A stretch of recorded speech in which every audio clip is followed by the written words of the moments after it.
Welcome to the Lawyer Henderson Show. Don't forget to subscribe to my channel, Lawyer Henderson TV, on YouTube and Facebook. Well, Gayle King, Moose Face, so Gayle King, I'm gonna call her Stale, the Moose Face King. Well, she pretty much had been under attack because old Stale, the Moose Face King, pretty much tried to push WNBA superstar Lisa Leslie, tried to push her to the edge to say something bad about Kobe Bryant. We're looking at you, Stale King. The interview pretty much took almost 5 days. It was like a long interview there, but Stale King was trying to push it. Stale King was trying to get some type of negative thing out of Lisa Leslie about Kobe Bryant. It is probably what the white press wanted her to do. CBS, they need some type of black audience. They have not been having, the younger generation has not been looking at the national news media. We don't care about the national news media. All they talk about is the same old crap. So this is their way of trying to get some type of, controversy happen, so at least somebody can tune in for 5 minutes to listen to their stale reporting, but Stale King, she became a part of that because I guess she's so friendly with Oprah. This is the only way that Stale, the Moose Face King, was able to get some type of job on a national stage with White Daddy. But Stale King was trying to push, trying to say that, oh, I'm gonna have to talk to the network. You're not gonna talk to the network about putting that on Twitter, Stale King. You already know that you're a bad wench. We already know that Stale King, Moose Face Stale King, was trying to then, attack Kobe Bryant. This is how the white press is able to get you bad wenches to do it. Oprah Winfrey is the same way. Oprah have been with the white media press kissing white boys' ass for years, and I'm surprised at her being friends with Harvey Weinstein, as a lot of these celebrities, black male celebrities, called out Stale King and Oprah, that they never ever did no type of interview with Harvey Weinstein. Okay, because you can't pretty much sit down and talk to White Daddy about his rape allegations. It have to be black men, because you have to just put black men, you have to throw them under the bus. You see, that's the still divide and conquer.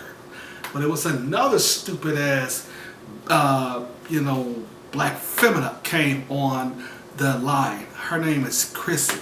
I don't know who this whore is, but this whore she hates black men as well. This whore came on, and this I guess she's probably one of these dark-skinned women, who cannot get a black man, just like this Tarana Burke, who can't find a black man. So if you can't find a black man, the ideal now is that you just go on to this attack. You join the black feminists movement, and then all of a sudden you're pretty much is going to be an ally to White Daddy. And this is what Stale King and Oprah, they've been pretty much eating those butter biscuits over there with White Daddy for a very long time. But this whore Chrissy got on YouTube. She got this platform, and she pretty much decided to also be a mouthpiece for White Daddy and the black feminists, And like I said, she don't show her image, or I have not seen her face. So that's why this whore has to hide her face, because she's probably ugly, just like this Tarana Burke is. Both of them can't get no black man. So they figure, if I can't get a black man, I'm gonna attack him. But Stale King knew that she went overboard. Snoop Dogg and 50 Cent and Little Boosie, they all had the right to call out Stale the Moose Face King. And Stale the Moose Face King, we know that you were lying on that Instagram feed.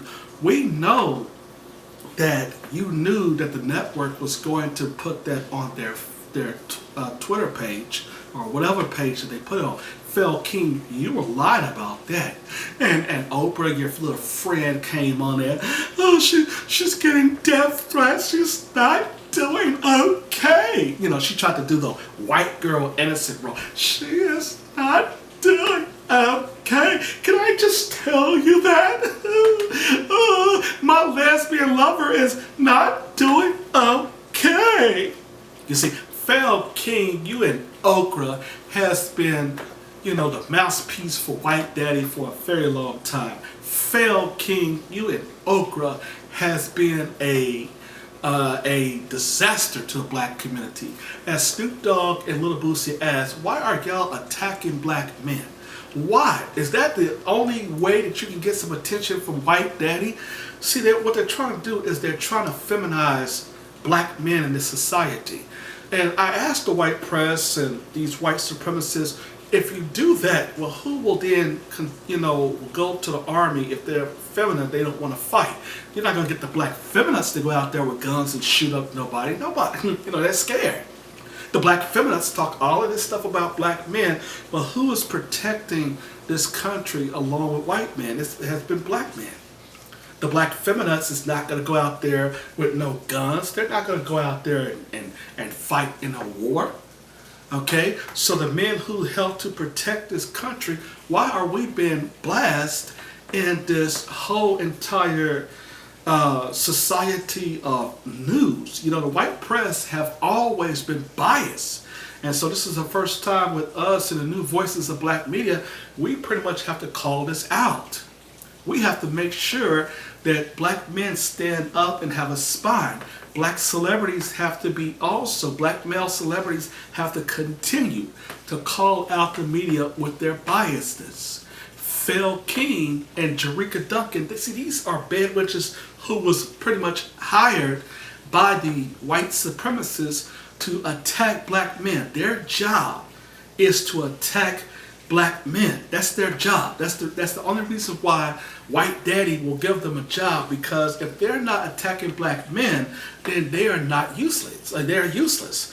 And of course, when white supremacy gets rid of its bootlicks, if you're not going to be able to bring a black audience to them, what white supremacy and White Daddy do is they get rid of their black flunkies. They get rid of their black bootlicks, because their black bootlicks cannot, you know, bring them any type of audience from the black community. They're not influential in the black community. Just like Mark Lamont Hill, he's not influential in the black community. Neither is Michael Eric Dyson. None of them are influential in the black community. So white supremacy has to do a certain types of thing. They use its bad witches like Gayle King and Oprah to come out and trying to attack black men. 50 Cent called it out. He called out Oprah Winfrey a long time ago. They called out Oprah because Oprah not only was trying to do this lying documentary on Michael Jackson, Oprah tried to be a part of the Russell Simmons, even though Russell Simmons helped HBO get where they need to be as far as financial. HBO people looked at Def Comedy Jam and they pretty much loved Def Comedy Jam. That's the only reason why we was tuning in to HBO.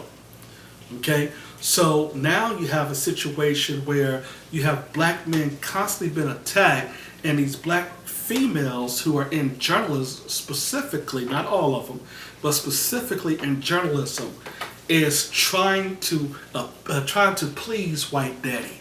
They're trying to make sure that those butter biscuits that White Daddy has pretty much made for them, oh, they pretty much are in the house, huh? Them butter biscuits are good, ain't they? And so White Daddy is making sure that they have this whole entire platform, if you will, but nobody is listening to the white press no more. The white press is unbalanced. It's not balancing this. The white press have been lying. They have been pretty much having this biased news reporting. Thank God for us in the new voices of black media. The new voices of black media has came in, and we have formulated a different type of perspective on social media as to how media should be balanced. And the white media cannot stand it. They're hoping they're lying to their advertisers, talking about, well, we get all these millions of people in the household. You might get those millions of people in the household, but they're not listening. They're not sitting at TV, at home listening to your boring ass. No, they're turning to social media to get their news. They're turning to the new voices of black media to get their news. They're not listening to Fail, the Moose-Faced King. They're not listening to Oprah. They're not listening to all these liars on CBS. And they're not listening to NBC. They're not listening to ABC. They're not listening to CNN. They're not listening to Fox News. They're not listening to none of them. They're tuning in to us at the New Voices of Black Media. If you have not subscribed to the Lawyer Henderson TV show, shame on you. You should have.